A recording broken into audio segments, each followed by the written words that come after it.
Hi everybody, Isabel Spradlin here of abdominaladhesiontreatment.com. And first, I just want to thank all of you on my newsletter list. Thank you so much for sharing with me what you wanted to hear about in these upcoming blog/video posts and how you wanted to hear about it, whether or not you liked the videos or the written.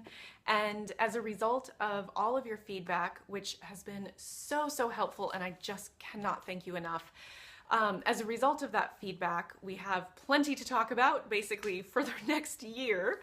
And I'm going to be splitting the posts. So if you don't want to watch the videos of the posts, that's fine. We're going to transcribe everything that's in the video into the written part below, and also in that blog post, more traditional written blog post below, we're going to include any links that I talk about. So even if you're only watching the video and just want to skip most of the written part, down at the bottom, I'm going to be including any links that I mention so that you can go straight to them and get the extra information that you might want or need. So once again, thank you to you all. It has been so great to have your feedback and know exactly how to serve you best in 2017. So over the next few of these blog posts, video posts with the transcriptions, etc., we're going to be talking about how daily life affects adhesions, pain, discomfort in the belly.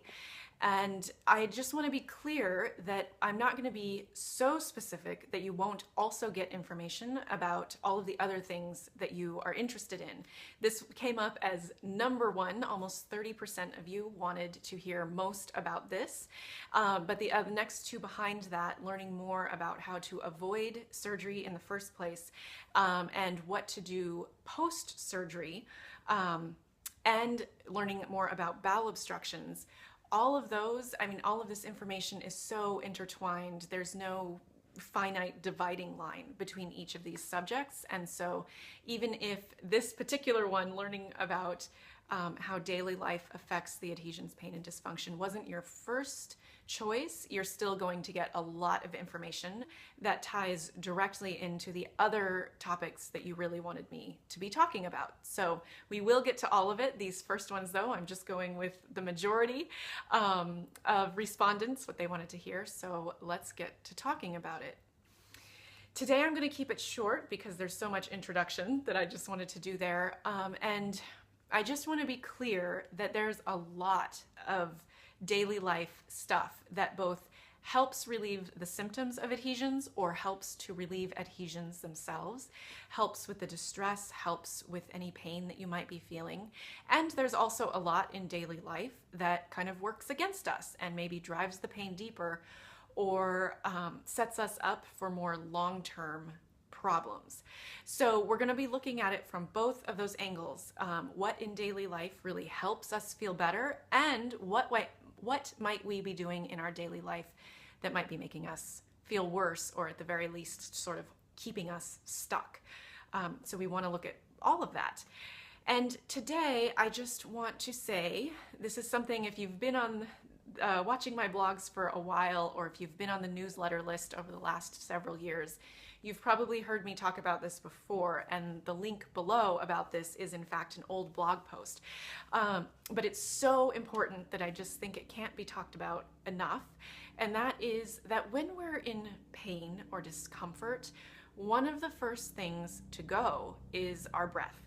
One of the first things that we start to clamp down on is our lung capacity, how our breath is coming in and out of our body, how our body is accepting the breath, and how our body is pushing out the CO2 and pushing out the breath, and how all of that works together. That's so important because breathing is actually one of the most profound techniques to help calm our whole central nervous system. So breath itself might not be enough to resolve your pain, and sometimes it's not even enough to bring the pain down a notch.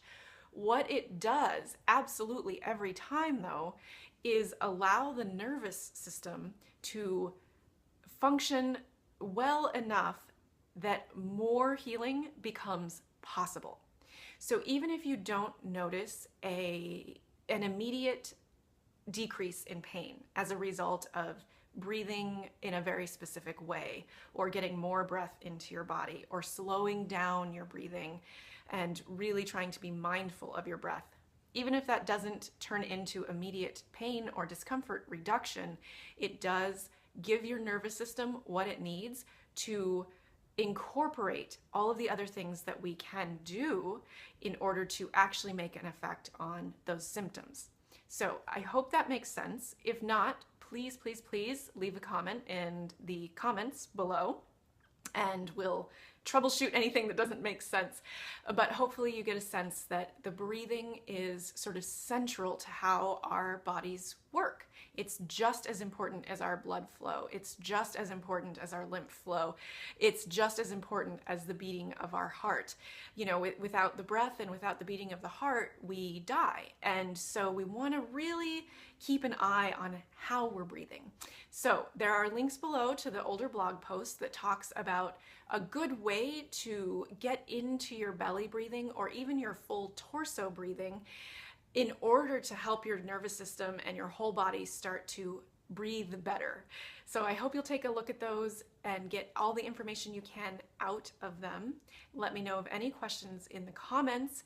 And next blog post is going to be about one of these things. I haven't quite decided yet, but we're going to be addressing the following.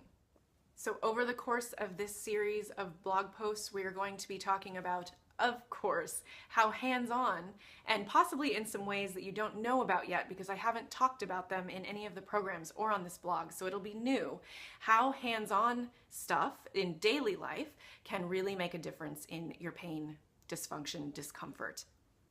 We're also going to be talking about how movement affects all of these things, both lack of movement and maybe too much movement, and trying to find that nice center place where movement is really an asset. We're also going to be talking about stress, how the stress of daily life, or even the stress that goes way beyond just sort of daily life stress and maybe gets into that more profound sort of traumatic stress, how that can affect the what's happening in your belly. We're also going to be talking more about diet. We're going to be talking about the mental, emotional state and how that can really play into how you experience adhesions, pain, discomfort in daily life.